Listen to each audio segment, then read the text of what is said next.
One thing I love about Australia is just how rowdy the birds are. This is just like some trees across from the mall. At sunset they fly in from all sorts of areas and it takes them a while to settle down.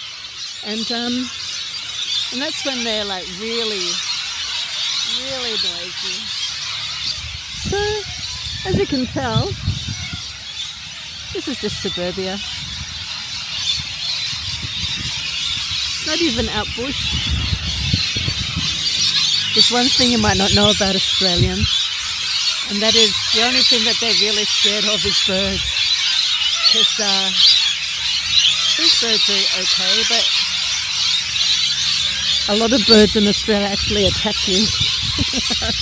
So out of all those animals that people over the world think are scary in Australia, the scariest one is actually birds.